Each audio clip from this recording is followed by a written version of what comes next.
InsyaAllah.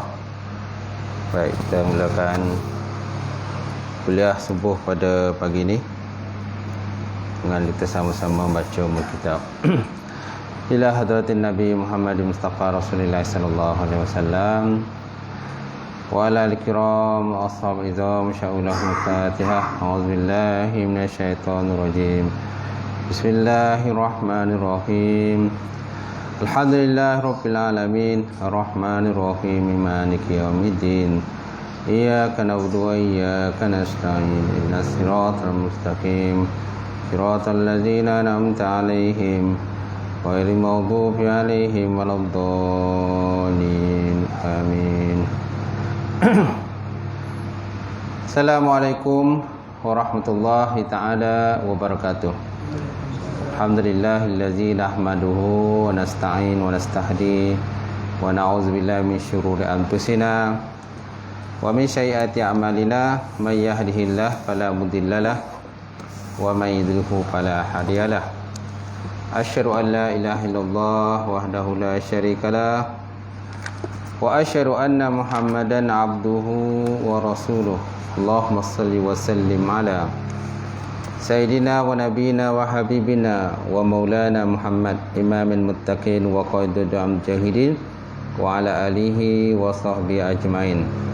Qala Allah Subhanahu wa ta'ala fil Qur'anil Karim ba'da auzubillahi minasyaitonir rajim.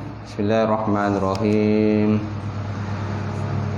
Qul hal yastawil ladzina ya'lamuna wal ladzina la ya'lamun innama yatazakkaru ulul albab. Sadaqallahul azim. Maksudnya, adakah sama, kata olehmu ya Muhammad, adakah sama orang-orang yang berilmu dengan orang-orang yang tidak berilmu? Hanya saja orang-orang yang menerima peringatan daripada Allah Subhanahu wa taala, itulah orang-orang yang diberikan akal yang sempurna oleh Allah Subhanahu wa taala. Wa qala Nabi sallallahu alaihi wa ala alihi wa sahbihi wa baraka wa sallam majridallahu bihi khairan yufaqihu fiddin. Maksudnya, barang siapa dikenaki Allah Subhanahu wa taala akan kebajikan, dan saya berikan kefahaman di dalam agama. Nawaitu ta'alluma wa ta'lim wa tazakkura wa tazkir wa naf'a wal intifa wal ifadatu istifadah wal hasa 'ala tamassuki bi kitabillah wa sunnati rasuli wa du'a ilal huda wa dalalati ilal khairi ibtigha'a wajhillah wa mardati wa qurbi wa sawabihi subhanahu wa ta'ala. Yang mati silakan tuan imam kita, silakan tuan Bilal, sebenarnya pengerusi surau, jawatan kuasa surau, sidang jemaah muslimin yang dirahmati Allah.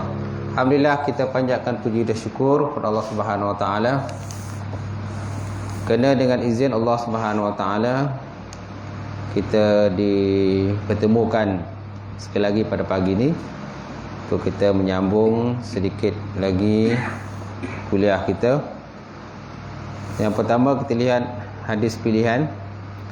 Hadis pilihan pada pagi ini ialah satu hadis Rasulullah SAW yang diterimakan daripada Huzaifah. Wa an Huzaifah radhiyallahu ta'ala anhu qala, kata ia, qala Rasulullah sallallahu alaihi wasallam, telah bersabda Rasulullah SAW, la yadkhulul jannah an-namamun, la yadkhulul jannah an-namam.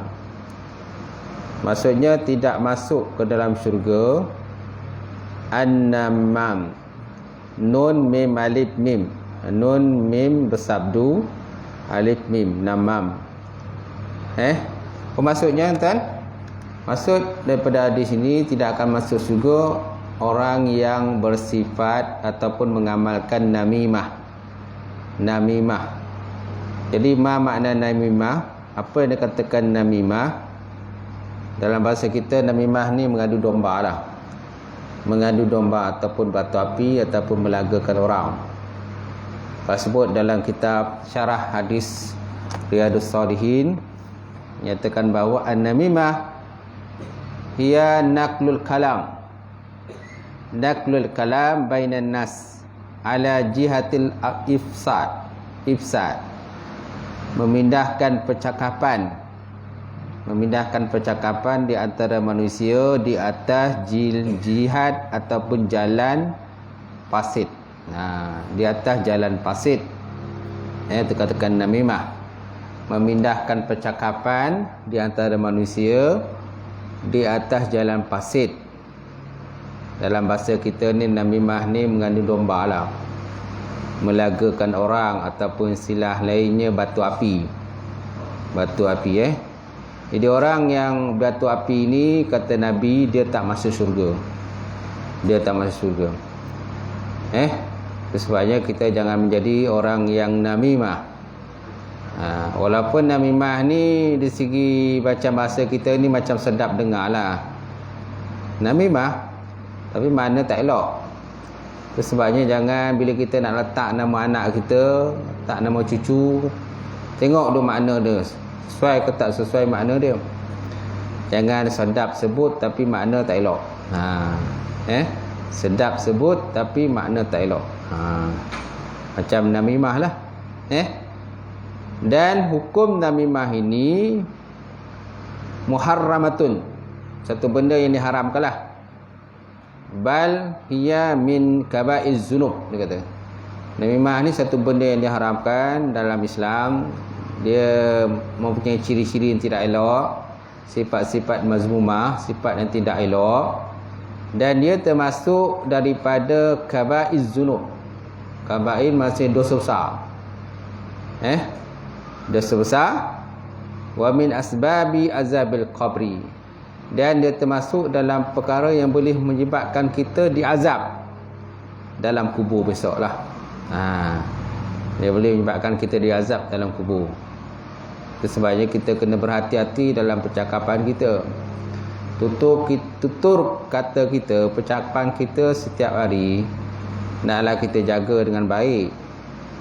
Jangan kita main sedap bulu sebab cakap je. Main sedap cakap tapi sebenarnya kita menjadi batu api. Melagakan orang sampai orang boleh bergaduh. Kan boleh memecah belahkan tangga rumah orang. Boleh memecah belahkan adik-beradik. Kan boleh memecahkan orang kata sahabat andai, saudara mara dan sebagainya. Itu disebut dalam kitab ni dia kata min asbabi azabil qabri, daripada sebab boleh menyebabkan azab kubur. Kata wakazalika hiya min asbabi hirmani min duhulil jannah. Demikian juga namimah tadi menjadi asbab, jadi sebab diharamkan daripada masuk ke dalam syurga Allah Subhanahu Wa Taala. Dia juga boleh jadi haramkan kita masuk syurga. Dahlah orang kata menyebabkan azab kubur. Malahan juga menyebabkan asbab kepada terhalangnya kita daripada masuk syurga Allah Subhanahu Wa Taala. Wal muslim la budda ay yuhibban nas min haulihi. Orang Islam ni dia kata tidak boleh tidak, dia mesti mencintai akan orang-orang yang di sekitar dia. Ciri orang Islam ni dia mesti ada sifat cinta, suka kepada orang yang di sekitar dia. Wa ayyuhibba haulal khairi lahum akhairi, dan mencintai bagi mereka itu kebajikan. Wa yas'ad daiman li islahi bainahum iza haddasa bainahum khasam. Dan berjalan dan bergerak selama-lamanya untuk membaguskan ataupun mendamaikan antara manusia apabila terjadi sengketa. Kalau terjadi sengketa dalam masyarakat, terjadi perbalahan di kalangan kawan kita, kita lah sepatutnya jadi orang yang berdamaikan. Kita sepatutnya jadi orang damaikan, bukan kita lagakan orang lagi. Dia tu macam tu, dia macam tu. Hari tu dia kata kau bangang, hari tu dia kata kau bodoh. Kan? Hari tu dia kata kau ni, orang kata tak hidung masin, kan? Jadi kita kat situ dia melaga-lagakan lah. Dia ada ciri-ciri melagakan orang lah tu. Tidak semena-mana ada ciri-ciri melagakan orang. Mana kita memburukkan sahabat kita tadi. Kita pergi pada si A, kita memburukkan si B. Kita pergi pada si B memburukkan si A. Memburukkan si A. Itu dikatakan sebagai mengadu domba. Domba ni benda. Domba ni dia macam sejenis binatang. Dia sejenis binatang lah. Dia macam kedai lah domba. Domba ni mana melaga-lagakan domba tu. Melagakan domba. Sama juga macam kita melagakan binatang. Melagakan ayam dan sebagainya. Sehingga ayam tu bergaduh sampai ada yang buta mata dan sebagainya. Malah ada di kalangan manusia yang sanggup bertaruh kan. Bertaruh kan dengan ayam dia. Maknanya tersesa tu siapa? Tersesa tu binatang tu. Binatang tersesa. Sebab dia disebabkan dia berlagu, disebabkan dia cedera. Yang sonok tu orang tepi yang duduk menonton lah. Menonton, wah bagus. lawan kan. Gaduh lagi, lawan lagi kan. Taji dia kan. Taji mata dia dan sebagainya. Jadi orang menonton ni sonok lah tengok. Malah ada kalau mereka tu bertaruh lah gitu. Itu pun melagakan binatang. Melagakan manusia.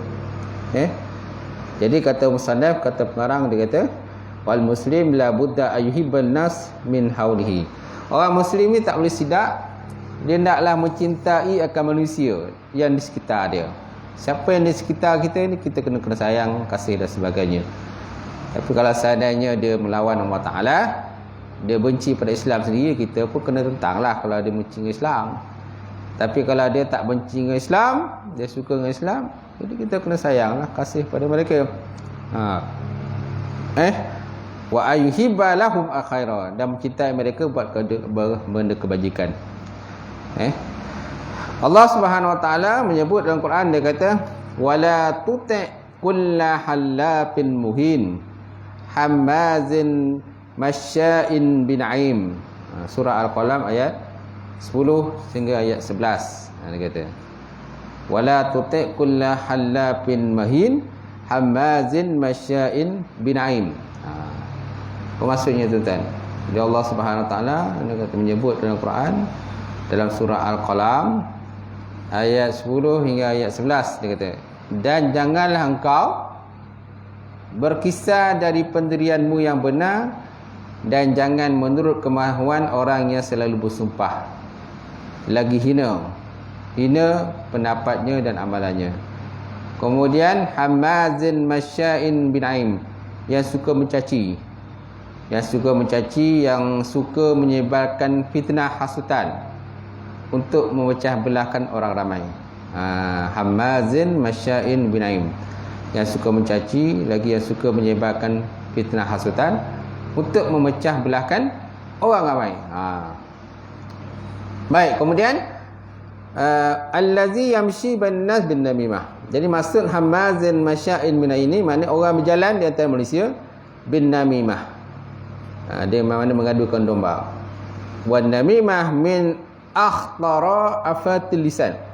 Namimah ini termasuk di kalangan perkara-perkara yang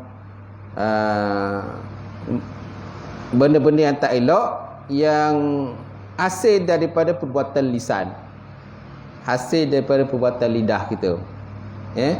Wa tutlaqu fil ghalib ala qawlil insan fil insan, dan itlaqkan pada kebiasaannya di atas perkataan manusia pada manusia lain. Seumpama dia kata qala fika fulan kaza wa kaza, seperti dia berkata pada si fulan, dia kata fika fulan kaza wa kaza lah. Kan si fulan tu bercakap mengenai kau demikian kata. Si fulan tu bercakap mengenai kau demikian. Walaysat mahsusatan bihaza. Bahkan dianya bukannya khusus dengan ini saja, dia kata bal haddaha kashfu ma yukruhu kashfahu, bahkan dia punya batasannya sampai boleh membuka sesuatu yang dibenci akan dibuka. Membuka satu benda yang dibenci lah, yang benci orang buka. Membuka satu benda yang orang benci buka, kan? Mendedahkan satu benda yang orang benci didedahkan. Mendedahkan satu benda yang orang benci, didedahkan benda itu. Sawaun kana min aqwal wal amal. Sama ada daripada segi perkataan ataupun sama ada daripada segi perbuatan, tuan. Itu dia katakan namimah. Mana kita cakap pada orang lain, kan, kita cakap pada si A bahawa si B berkata begini-begini terhadap engkau. Terhadap engkau, kan. Tapi dia cakap benda tak elok lah. Benda tak elok. Kemudian dia pergi pada si A, dia kata si B cakap pada engkau begini, begini. Kan? Dia kata engkau ni bangang, kau ni bodoh, kau ni orang kata tak gerti buat kerja, kau ni pemalas. Mana si B cakap ke engkau lah. Si B, saya dengar si B cakap, dia cakap ke engkau mengenai engkau, kau ni bangang, kau ni bodoh, kau ni pemalas, kau ni tak gerti buat kerja, macam-macam lah. Sehingga kan si A tadi bongih lah dia. Tak apa, nanti kau jumpa dia, kau pelasah dia, kan. Tumbuk muka kan. Tak? Sedangkan orang yang cerita tu, dia nak melagakan orang tu. Dia nak lagakan. Dia ada niat yang tak baik macam tu, nak laga orang, kan. Baik. Ada pula ulama nyatakan bahawa wa'addaha ba'duhum min anwa'is sihri. Ada orang pula menyatakan bahawa namimah ni termasuk daripada cabang-cabang sihir, gitu. Kan? Wa'addaha ba'duhum min anwa'is sihri, gitu. Ada orang kata, ada ulama katalah, ada pandangan gitu, bahawa kan namimah ni dia termasuk di kalangan pembahagian sihir. Ada kata kenapa? Li'annaha tusyariku sihru fi tafriqi bainan nas. Kerana bahawa sesungguhnya dia bersyarikat pada sihir dalam menceraikan antara manusia, dalam memisahkan antara manusia. Sebab dia punya kesan daripada namimah ni, dia seolah dia memisahkan orang. Pisahkan orang daripada berbaik kepada tak baiklah. Kan? Samalah macam suami isteri, kan. Suami isteri yang hidup harmoni, tiba-tiba bila masuk orang yang suka namimah ni, dia lagakanlah. Dia kata suami kau cakap pada mengenai kau ni kata. Kemudian dia pergi kat isteri orang tu. Dia pergi kat suami pula, dia kata isteri kau cakap mengenai kau macam ni. Mana benda tak elok lah cerita, kan. Jadi akhirnya orang tu, suami isteri pun bercerai. Suami isteri tu pun bergaduh. Itu dia kata namimah. Kan? Dia ni ada ciri-ciri kepada sihir, dia kata.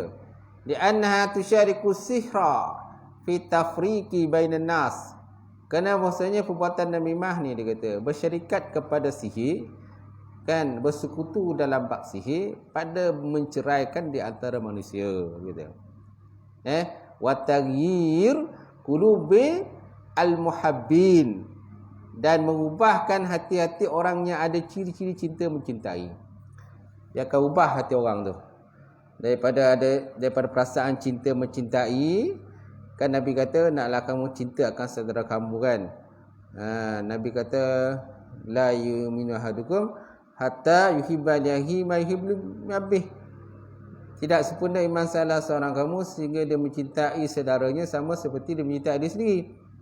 Jadi orang beriman ni dia ada ciri-ciri cinta mencintai orang lain. Tapi bila dah masuk namimah ni, orang namimah ni mengadu domba ni, jadi dia akan ubah hati orang. At-taghi qulubil muhabbin, dia kata, mutahabbin. Maka dia akan mengubahkan hati-hati orang yang cinta mencintai kepada tak cinta dah. Akan timbulnya pemusuhan, kebencian, orang kata menyampah, kan? Menyampah, alah tak sukalah, kan. Tak sukalah dia cakap macam tu, kan. Macam tu. Tak apa, lain kali, kan, aku bantai dia pula, aku kenakan dia pula. Macam tu. Dia akan timbullah perasaan macam tu. Kemudian berkata Yahya bin Aqsam, an-namimah asyaru minas sahir. Dia kata an-namam ni, orang yang mendomba ni, dia kata terlebih buruk daripada orang yang melakukan sihir. Wa ya'malun namam fi sa'atin ma la ya'malu sahir fi syahrin. Beramallah beramallah orang namimah itu dalam satu saat sesuatu benda yang tidak diamalkan oleh orang yang sihir dalam masa 1 bulan. Sebab itu dah saya beramallah orang yang namimah itu dalam satu saat, barang yang tidak beramallah orang yang melakukan sihir dalam 1 bulan. Ini nak menyatakan bahawa buruknya kan, buruknya perbuatan namimah tu, buruknya orang yang melagakan orang lain tadi. An-namam asyarru minas sahir, dia kata. Maknanya namimah ni, orang ni, sifat namimah ni lagi buruk perangai dia daripada orang mengamalkan sihir tu. Macam mana orang mengamalkan sihir tu kan buruk, betul tak? Kita tahu kan orang masih kan benda yang tak elok kan, sihir kan, sampaikan orang boleh jadi sakit disebabkan sihir ni. Rupanya dia kata orang namimah ni dia lagi buruk, dia kata, daripada sahir, orang mengamalkan sihir. Macam tu. Wa yuqalu amalun namam ad-darru min amali syaitan, lianna amali syaitan bil khayal wal waswas, wa amalun namam bil muwajjihah wal muayyanah. Ada pula dikatakan bahawa amalan namimah ni, dia kata, terlebih memberi mudarat daripada amalan syaitan. Itu. Amalan namimah ni dia lebih mudarat daripada amalan syaitan. Kenapa? Lianna amalan syaitan bil khayal. Kerana amalan syaitan ni dia lebih membawa kepada khayalan. Wal waswas, dan juga waswas. Amalan syaitan ni dia menyebabkan waswas kita dalam hati kita. Sedangkan amalan namimah tadi ialah satu amalan yang muayyanah. Terang-teranglah dia kata. Terang-terang untuk memecah belahkan orang lain. Baik. Wa fi hadzal hadis yukhbaru Nabi sallallahu alaihi wasallam anna an-namam la yadkhulul jannah. Dan sabit pada hadis ini dihabarkan Nabi sallallahu alaihi wasallam, sesungguhnya orang namimah ni dia tak masuk syurga, dia kata. Artinya la yadkhulul jannah ma'a awalil dahilin li'annahu qad ittakaba kabirah, dia kata. Jadi orang yang namimah dia tak akan masuk syurga bersama dengan orang-orang yang awal-awal masuk syurga. Kenapa? Kerana orang namimah ni dia termasuk di kalangan orang yang melakukan dosa besar. Melakukan dosa besar, di samping itu dia kata melakukan fasid di antara manusia. Itu sebabnya kita jangan melakukan namimah. Dan ada satu hadis lagi yang ada kaitan dengan namimah. Hadis diterima daripada Ibn Abbas. Anna Rasulullah SAW, dia kata, marra bi qabraini wa qala ay annahuma yu'azzibani wa ma yu'azzimani fi kabirin bala innahu kabirun. Amma ahaduhuma fakana yamsi bin namimah wa amma akhar fakana la yastatiru min baulihi atau kama qala Rasulullah sallallahu alaihi wasallam. Hadis riwayat daripada Imam Bukhari. Apa maksudnya, tuan-tuan? Diterimakan satu hadis yang ada kaitan dengan namimah. Hadis terima daripada Ibn Abbas radhiyallahu taala anhuma, telah meredha Allah Taala akan keduanya. Anna Rasulullah sallallahu alaihi wasallam marra bi qabraini, sesungguhnya Nabi SAW satu hari lalu pada 2 kubur. Satu hari Nabi lalu pada 2 kubur lah. Faqala, maka Nabi pun berkata, annahuma yu'azzibani, sesungguhnya keduanya penghuni kubur tadi diazab. Sesungguhnya 2 penghuni kubur tu diazab. Nabi lalu pada 2 kubur. Marra bi qabraini. Qabraini makna 2 kubur. Kalau qabrun tu 1 kubur. Kalau qabraini 2 kubur, mana ada 2 kubur Nabi lalu lah. Kan? Faqala, maka Nabi berkata, tiba-tiba Nabi bersabda, dia kata, annahuma yu'azzibani, sesungguhnya keduanya tu diazab. Penghuni kubur tu diazab. Wa ma yu'azzibani fi kabirin bala innahu kabir. Tiadalah diazab keduanya pada dosa besar. Bala, bahkan annahu kabir, bahkan bahawa sesungguhnya ianya adalah merupakan besar, merupakan dia besar. Wa min azimani min kabir bal annahu kabir, tiadalah mereka itu diazab pada besar, bahkan bahawa sesungguhnya ia besar.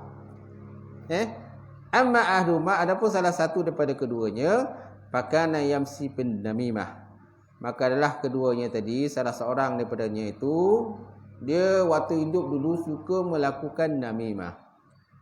Fakana yamsi bin namimah adalah dia itu berjalan dengan namimah.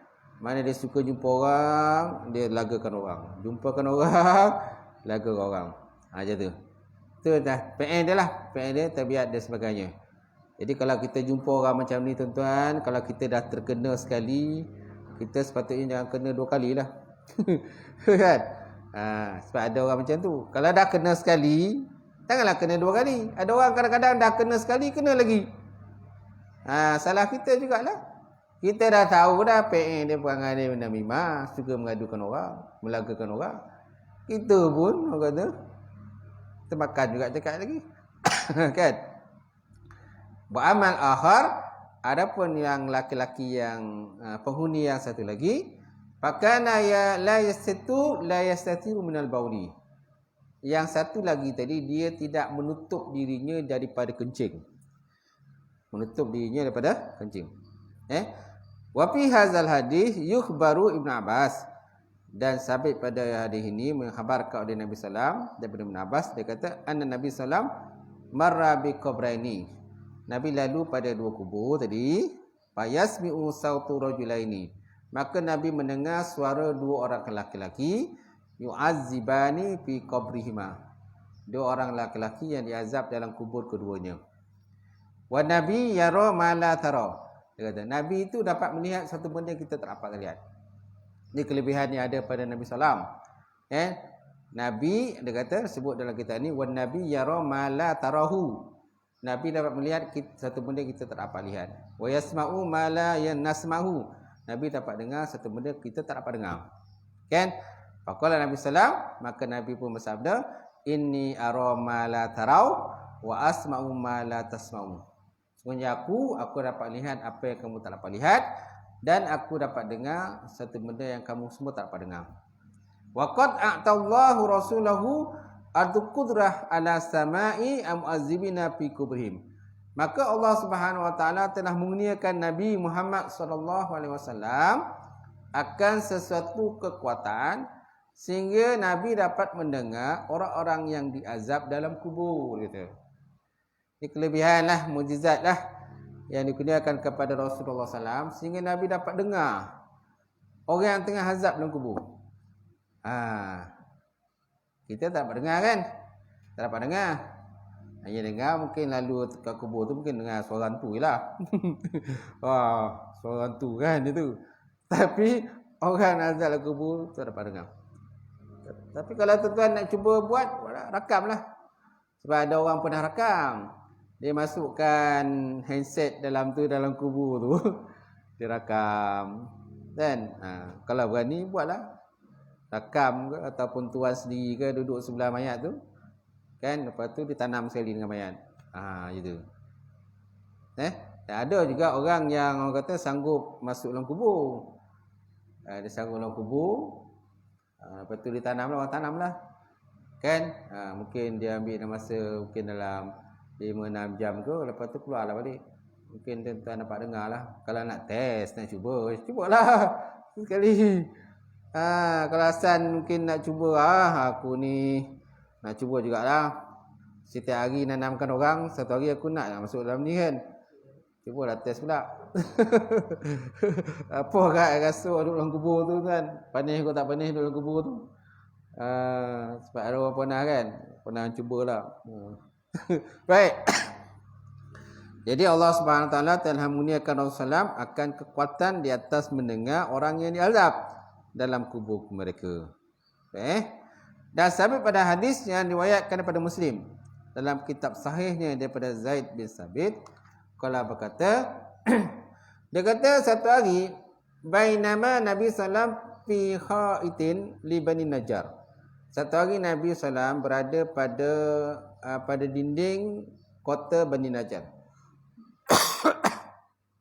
Satu hari Nabi berada pada dinding, kan? Akhir ni dinding lah, li Bani Najjar. pada dinding Bani Najjar ala baglatan lahu, dan Nabi duduk di atas, masa tu ada bagal, Nabi duduk atas bagal.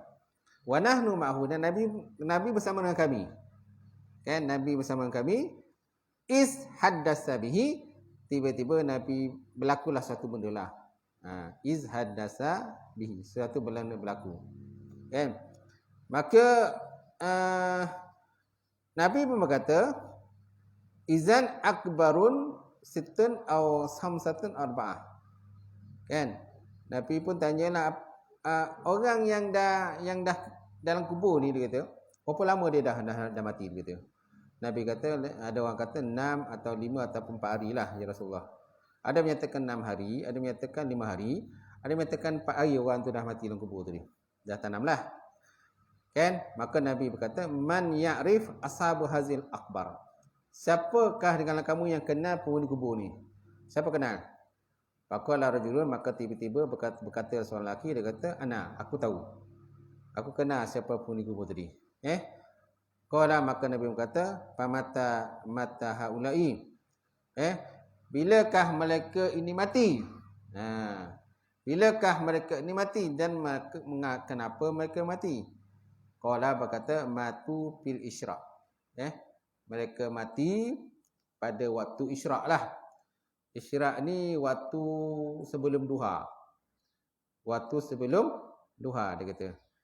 Faqala inna hazil ummah tubtali fi kuburiha, sesungguhnya umat ini dibalakkan dalam kuburnya. Dia kata orang yang dah mati itu dibalakkan ataupun diazab oleh Allah Subhanahu Wa Taala dalam kubur dia.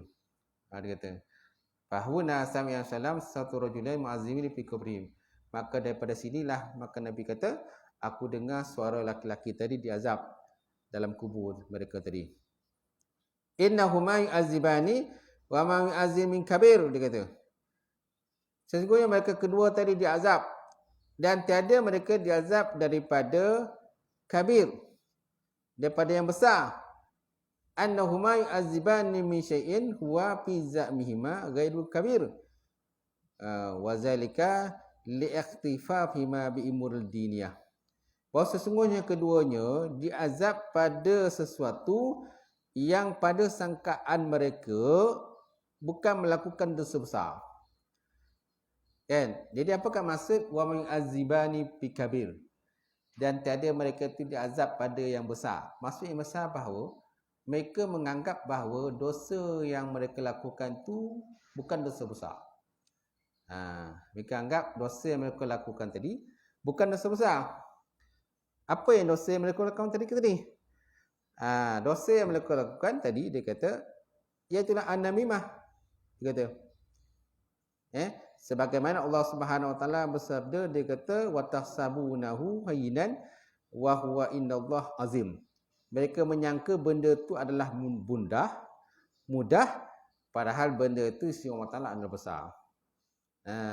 Summa akala Nabi SAW annal ladzi yaf'alanahu syai'un kabir. Kemudian menguatkan oleh Nabi SAW, sesungguhnya yang mereka lakukan tadi adalah suatu benda besar.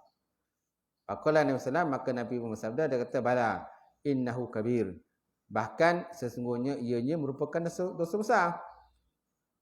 Adapun salah seorang pada kedua tadi, fakana yamsi bin namimah, salah seorang pada kedua tadi dia berjalan dengan cara menamimah, kan, melakukan orang. Wa amma akhar, adapun orang yang kedua, fakana la yastati minal bauli, kan, ada yang kedua pula, mereka itu tidak menutup daripada kencing. Apa maksud tidak menutup daripada kencing?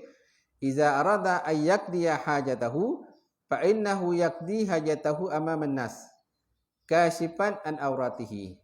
Apabila berkenan seorang tadi untuk qada hajat, maka dia qada hajat di hadapan manusia, hal keadaan terbuka aurat dia. Kan, ini satu riwayat lah. Satu riwayat pula menyatakan bahawa orang tu tidak istibrak daripada kencing. Kenapa orang Nabi dengar orang tu diazab dalam kubur? Salah satunya namimah, satu lagi dia tidak istibrak pada kencing, mana tak bersihkan daripada kencing lah. Dia tak ada istinja, tak ada basuh kencing tu kan. Basuh kemaluan dia tak adalah lepas dia kencing tu. Kan? Dah kencing ya, dah tutup tu jalan. Kan? Kan ada pesen orang macam tu? Tak?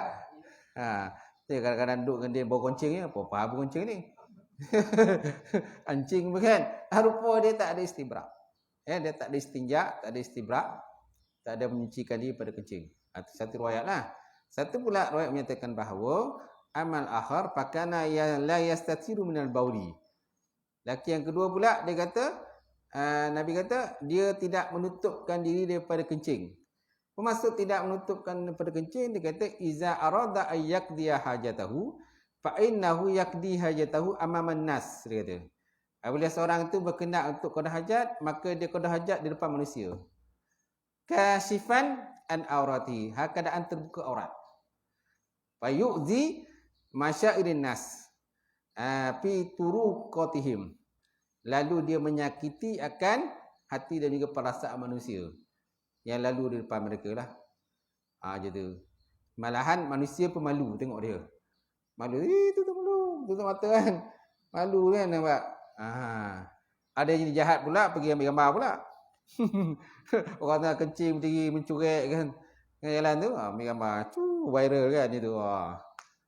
Nampak? Ini pun termasuk jugalah. Yang dia katakan tadi. Kan la yastatiru minal bauli. Mana tidak menutupkan diri daripada kencing. Mana dia kencing dalam keadaan terbuka aurat. Terbuka aurat. Baik. Jadi tuan-tuan, perbuatan namimah dia satu buatan yang tak elok lah. Tak elok. Sampai itu berkenaan dengan kencing tadi. Dia ada dua riwayat lah. Satu riwayat mana kencing itu orang yang tidak membersihkan kencingnya dengan sebersih-bersihnya ketika dia terlepas selepas dia kencing. Satu riwayat menyatakan bahawa dia sengaja buka aurat depan orang ramai. Dia tak ada lagi perasaan malu lah kepada orang ramai. Kalau kita kan kira orang beriman ni mesti ada sifat malu kan. Jadi tempat tertutup. Tak? Kita kalau boleh mencicai tempat tutup. Malu kita lah orang tengok aurat kita. Orang pandang aurat kita. Ada seorang orang dia sengaja dia dah kat aurat dia. Kan gitu. Malah kadang tengok dalam apa FB kan ada yang jenis orang yang tak malu ni naik motor telanjang bulat. Tak? Malulah sepatutnya. Baik. Baik, kemudian Nabi juga ada sebut, dia kata Nabi mengkhabarkan di sini berkenaan dengan azab kubur.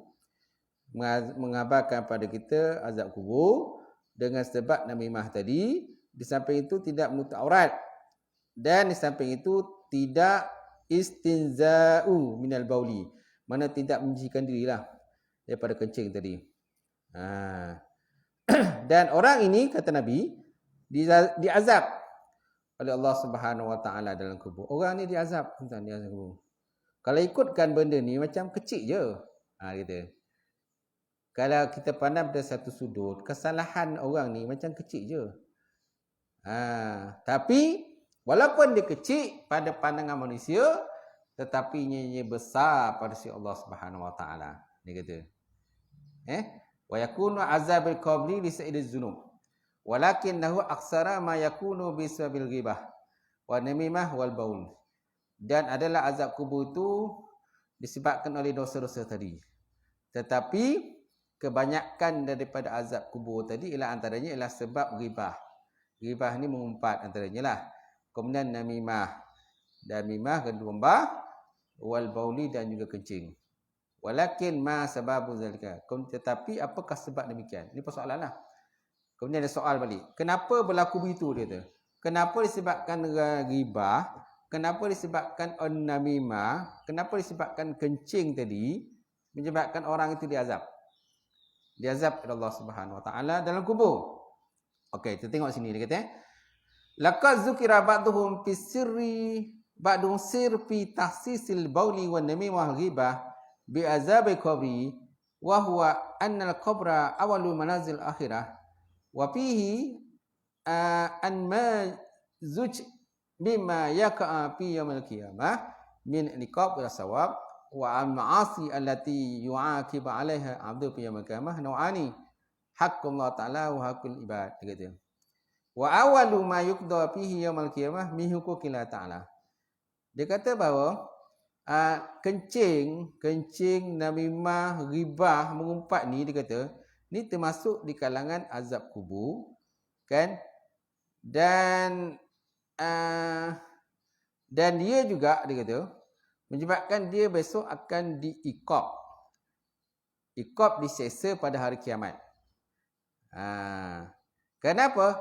Kerana maksiat ni dia kata dia berpunca daripada dua sebab. Pertama, tidak menunaikan hak Allah Ta'ala, dan juga tidak menunaikan hak akan hamba. Tidak menunaikan hak Allah Ta'ala dan tidak menunaikan hamba. Dia akhirat besok lah. Di akhirat besok, antara benda yang Allah Ta'ala menyebabkan azab pada hamba itu tadi, pertama, dia tidak menunaikan hak Allah Ta'ala. Yang kedua, dia tidak menunaikan hak hamba. Okay? Dan awal-awal apa yang diputuskan pada hari kiamat ialah tentang hak Allah Ta'ala pada hari kiamat. Antara hak Allah Ta'ala ialah sembahyang. Kan? Sedangkan hak hamba pula ialah contohnya darah. Darah kan? Pertumpahan darah. Kan? Itu disebabkan oleh orang itu diazab besok di akhirat. Mana bergaduh, berbala, bergaduh, bertumbuk sampai keluarkan darah. Macam tu. Sampai berbunuhan dan sebagainya. Baik. Kemudian, wa ammal barzah, adapun dalam alam barzah, kan? Maka yang diputuskan, yang dihukum dalam itu ialah muqaddimah, permulaan kepada dua hak ini. Permulaan kepada dua hak Allah Ta'ala dan permulaan kepada dua hak hamba. Dan juga segala wasail-wasailnya lah. Maka muqaddimah solah ialah bersuci daripada hadas dan juga benda yang tak elok lah. Benda hadas dan benda yang najis dan sebagainya. Itu muqaddimah sembahyang. Sedangkan muqaddimah darah ialah namimah, gaduh domba, dan juga di samping itu ialah buat benda yang tak elok lah, menyebabkan orang bergaduh hingga menumpahkan darah. Jadi terjawab soalan lah, kenapa dalam kubur tu kan antara benda yang diazab Allah Ta'ala ialah namimah, ghibah, kemudian kencing. Kenapa? Kencing itu disebabkan kencing itu menyebabkan orang diazab Allah Ta'ala. Kerana kencing ini termasuk di dalam muqaddimah solat. Permulaan untuk orang nak solat. Mana dia kena bersihkan diri dia daripada kencing. Yang ditanya betul di akhirat besok ialah berkenaan dengan sembahyang. Jadi dalam kubur dah ditanya berkenaan dengan bersuci daripada kencing kan. Bersuci daripada kencing. Jadi orang yang tak bersuci daripada kencing maka diazab dalam kubur lagi. Di akhirat besok orang yang tak bersuci daripada kencing dia tak diazab lagi dah. Tapi diazab berkenaan meninggalkan solat pula. Dia akan diazab berkenaan kerana meninggalkan solat pula. Kerana bersuci ini termasuk dalam muqaddimah kepada solat. Jadi dalam kubur tu ialah muqaddimah solat yang akan ditanya. Permulaan solat. Permulaan kepada masuk solat. Maka ditanya tu dalam kubur. Jadi akhirat besok tak tanya lagi berkenaan dengan bersuci dah. Yang Allah Ta'ala tanya besok berkenaan sembahyang pula. Macam tu. Kemudian dalam kubur yang ditanya ialah muqaddimah kepada darah tadi. Muqaddimah kepada pertumpahan darah. Apa benda yang menjadi muqaddimah kepada pertumpahan darah? Iaitulah namimah tadi.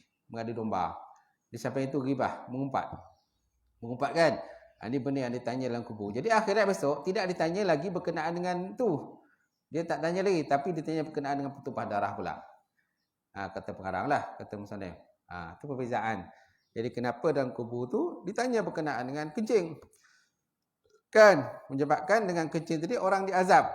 Diseksa oleh Allah Subhanahu Wa Taala. Kemudian kenapa dalam kubur tu orang itu diazab dengan namimah dia. Kan kerana namimah itu adalah muqaddimah kepada pergaduhan manusia. Perbalah manusia sampai pertumpahan darah berlaku tuan. Itulah perbezaan dia lah yang disebut oleh pengarang sini. Mudah-mudahan Allah Ta'ala kan memudahkanlah segala kehidupan kita, insya-Allah. Sambil itu naklah kita menjagalah akan kebersihan diri kita. Kan? So maknanya kebersihan benda satu yang ditekankan dalam Islam. Baik, insya-Allah kita masuk ke persoalan seterusnya. Soal jawab agama Soalan berapa tu?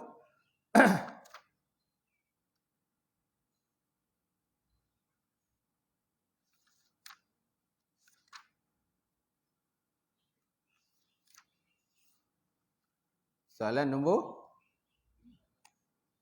Tak ingat.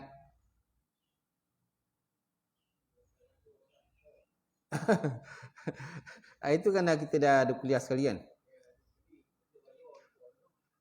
Dah lepas raya itu ada kuliah. Lepas raya ada kuliah sekali. Nah, ada.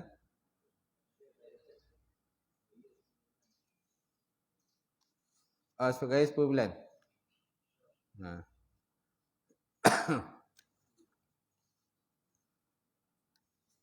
Soalan nombor?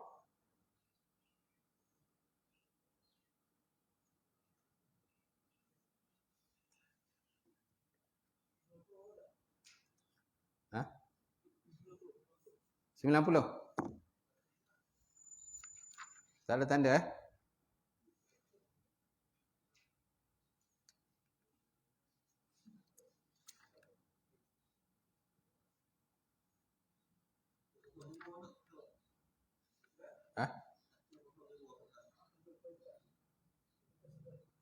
Muka surat 74.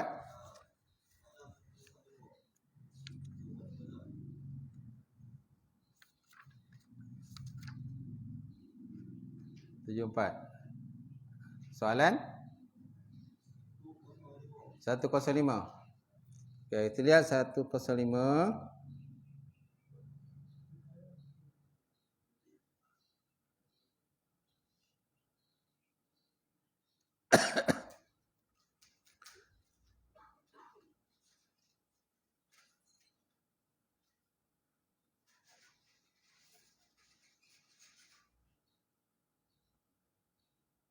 Pada soalan 104.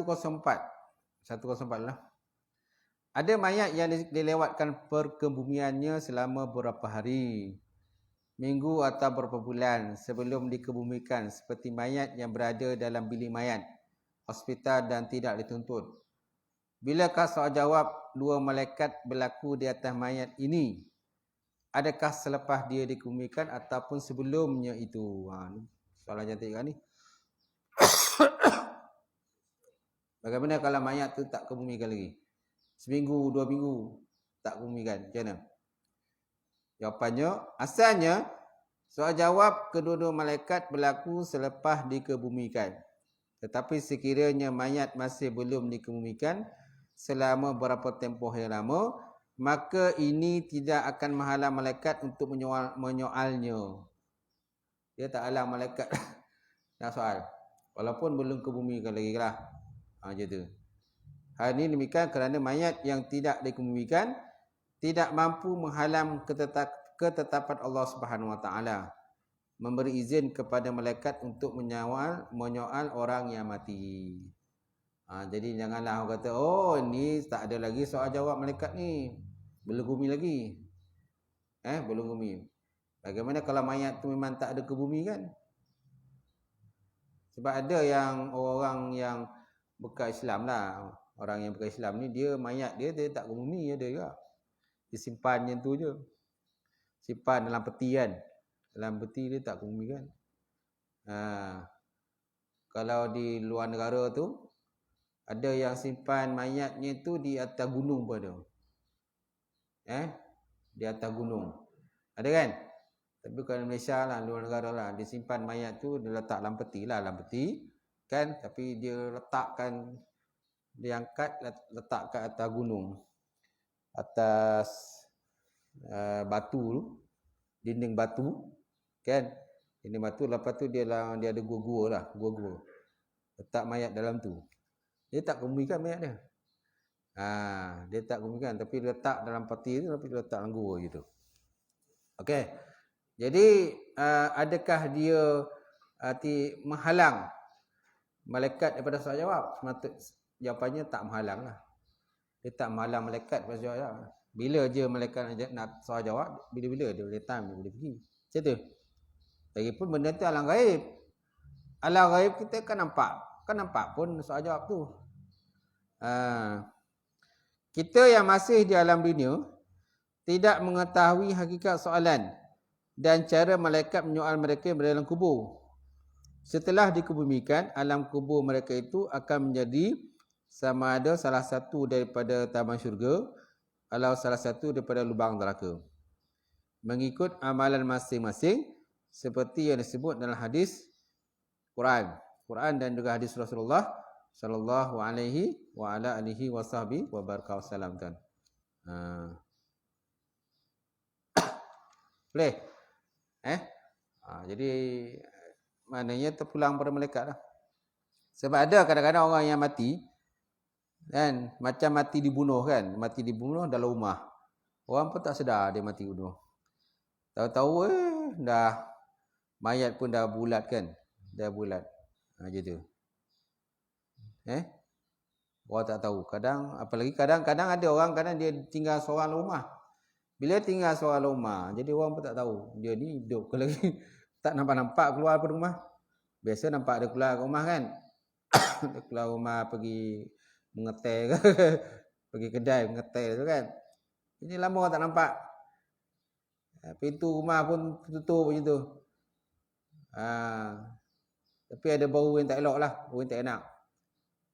Jadi orang ingat mungkin binatang mati ke. Kucing mati ke. Lembu mati ke. Kobra mati ke. Rupa-rupanya dia dah mati dalam rumah tu kan. Dah mati tu kan. Jadi macam mana kalau orang macam tu? Dia dah lama mati. Adakah malaikat maut, malaikat muka nangkir, adakah terhalang dari bertanya persoalan? Dia tidak terhalang lah. Macam tu. Cuma benda tu gaib lah. Kita nampak kan. Macam tu. Jadi kita yang masih di alam dunia tidak mengetahui hakikat soalan dan cara malaikat menyoal mereka berada dalam kubur. Setelah dikebumikan, alam kubur mereka itu akan menjadi sama ada salah satu daripada taman syurga atau salah satu daripada lubang neraka. Okey, mengikut amalan masing-masing seperti yang disebut dalam Quran dan juga hadis Rasulullah sallallahu alaihi wasallam. Boleh syukur? Boleh. Kemudian soalan 105. Benarkah ada yang berkata bahawa orang yang mati mampu mendengar daripada dalam kubur? Jawapannya sebenarnya ini adalah persoalan perkara gaib. Maka kita perlu melihat kepada dalil Quran dan sunnah Rasulullah sallallahu alaihi wasallam. Ada setengah ulama berpendapat mereka yang mati boleh mendengar. Mana orang yang mati boleh mendengar? Orang yang masih hidup. Dalilnya daripada hadis riwayat Muslim, Rasulullah SAW berbicara dengan mayat-mayat kaum kafir yang terbunuh dalam peperangan Badar. Sabda Nabi, wahai si fulan bin si fulan. Nabi berkata kepada orang kafir yang telah terbunuh dalam peperangan Badar lah, wahai si fulan bin si fulan, adakah kamu telah mendapati apa yang dijanjikan oleh Tuhan dan Rasulmu benar? Sesungguhnya aku mendapati apa yang dijanjikan oleh Tuhanku adalah benar. Lantas Sayyidina Umar bertanya kepada Rasulullah SAW, wahai Rasulullah, bagaimana kamu bicara dengan jasad yang tiada ruh? Jadi Umar tanya kepada Nabi, ya Rasulullah, bagaimana engkau berbicara dengan jasad yang tiada ruh? Lalu Nabi SAW pun menjawab, dia kata, ma antum bi asma'i lama aqulu minhum ghairu annahum la yastati'u ayyaruddu alayya syai'an. Ayyaruddu alayya syai'an. Bukankah kamu lebih mendengar terhadap apa yang aku katakan daripada mereka, kecuali mereka tak mampu menjawab persoalanku. Jadi mana mereka dapat dengar lah. Mana orang yang telah mati itu dengar lah, walaupun dia kafir sekalipun, mati dalam keadaan kafir. Tapi dia dapat mendengar suara orang yang masih hidup. Suara orang yang masih hidup. Cuma mereka tidak dapat membalas. Tak dapat membalas, tak dapat menjawab. apa yang diperkatakan oleh orang yang masih hidup. Tuan. Bahkan dalam hadis lain yang diriwayatkan daripada Ibn Abbas dan disebut oleh Ibnu Abdul Bar dalam At-Tamhid serta dalam kitab Al-Istizkar, sabda Nabi SAW, "Ma min ahadin yamurru bi qabri akhi al-mu'min kana ya'rifuhu fid dunya fa yusallimu alaihi illa arafahu wa radda alaihi salam." Tiada seorang yang melalui di atas kubur saudaranya mukmin yang dikenali di dunia lantas memberi salam kepadanya, kecuali saudaranya itu dalam kubur mengenalinya dan menjawab salam tersebut. Jadi saudara yang dalam kubur tu dia dengar, dia dah tahu yang beri salam ni Cik Mazin kata. Cik Mazin beri salam. Tak apa, saya jawab salam. Tapi tak dengar lah. Tak dengar orang dalam kubur tu jawab salam, tak dengar. Tapi dia jawab salam. Kalau kita beri salam, Assalamualaikum ya ahli diyar. Kan itu biasa Nabi jawab kan, Nabi ajar kan. Assalamualaikum ya ahli kubur. Sejahtera olehmu ahli kubur. Tapi tak boleh jawab, dia tak dengar lah dia jawab tu. Kalau dengar, kita pun mungkinlah langkah 1000 lah. Angkat kaki langkah 1000 lah kan. Macam tu. Semua jawab dalam tu. Waalaikumsalam, waalaikumsalam, waalaikumsalam, waalaikumsalam kan. Kat kota koncing kan. Tak dengar Jadi kata Nabi, tiada seorang yang melalui di kubur saudara mukmin yang dikenali ketika di dunia lantas memberi salam kepadanya, kecuali saudaranya itu dalam kubur tadi mengenalinya dan menjawab salam tersebut. Dia jawab salam. Oh, ini Cik Mazil lalu bagi salam, maka Waalaikumsalam. Oh, ini Cik Hasan bagi salam. Waalaikumsalam. Kan, Waalaikumsalam. Jawab salam tapi tak dengar lah. Kan? Tak dengar. Ada yang mendapat mayat dalam kubur tak boleh mendengar. Ada juga kaul menyatakan bahawa mayat dalam kubur tak boleh dengar. Dan ini adalah pandangan mazhab daripada Imam Abu Hanifah. Dalilnya ialah firman Allah Subhanahu wa taala dalam Quran, dia kata, "Wa ma yastawil ahya wala amwat. Innallah yasmi'u man yasha." Innallah yusma'u man yasha. Wa ma anta bimusmi'in man fi kubur. Dan demikian pula dia kata, tidaklah sama orang yang hidup dengan orang yang mati. Sesungguhnya Allah Ta'ala menurut undang-undang peraturannya dapat menjadikan sesiapa yang dikenakinya mendengar ajaran-ajaran kitab Allah serta menerimanya. Dan engkau wahai Rasulullah tidak dapat menjadikan orang dalam kubur mendengar dan menerimanya. Ini dalil lah. Jadi mereka pakai dalil ni lah yang mengatakan bahawa orang dalam kubur tu tak dapat dengar. Sebab apa? Dah tak ada nyawa. Nyawa dah tak ada. Dia kata, dan demikian pula tidaklah sama orang yang hidup dengan orang yang mati. Sesungguhnya Allah menurut undang-undang peraturannya dapat menjadikan sesiapa yang dikenakinya mendengar ajaran kitab Allah serta menerimanya. Dan kau wahai Rasulullah tidak dapat menjadikan orang yang dalam kubur mendengar dan menerimanya. Surah Al-Fatihah ayat 22. Walaupun pendapat sedemikian, sekiranya mayat dalam kubur boleh mendengar, kita tak harus meminta dan berdoa memohon daripada orang yang telah mati. Kita tak harus meminta atau berdoa memohon daripada orang yang telah mati. Tak kira sama ada yang mati itu Rasul, wali atau orang yang soleh lah. Ini pendapat dia lah. Ini pendapat daripada pengarang ini. Cuma daripada kita ahli sunnah wal jamaah ni, pula ahli sunnah, mana kita boleh istighasah lah.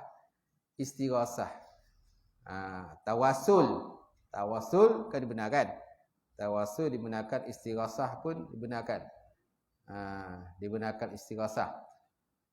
Bukan makna kita minta bantuan daripada orang nak mati tu, tak ada. Ada orang faham istighasah ni minta bantuan orang mati, tak ada. Kita tak minta bantuan daripada orang mati. Kita tak minta bantuan daripada Allah Subhanahu Wa Taala. Dan kita mendoakan orang yang telah mati itu supaya diampunkan dosa mereka oleh Allah Subhanahu Wa Taala. Baik. Okey, habis pembahagian berkenaan dengan soal jawab berkenaan akidah. Akan datang kita sambung pula soal jawab berkenaan dengan tasawuf. Masuk tasawuf pula. Apa itu tasawuf? Apa definisi tasawuf? Kan, apakah tujuan belajar tasawuf? Nanti kita akan jumpa pula lah.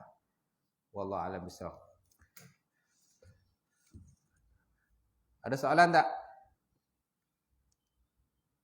Cukup sejam ni?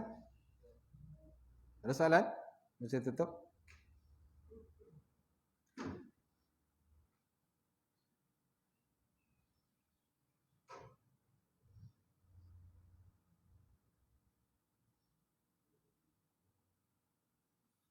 A'udzubillahi minasyaitonir rajim. Bismillahirrahmanirrahim. Alhamdulillahirabbil alamin. Wassalatu wassalamu ala asyrafil mursalin wa ala alihi washabbihi ajmain. Allahumma zidna ilman nafi'a wa yaqina as-sadiqa wa lam taqabbala wasfal halalan mubarakatan katsira.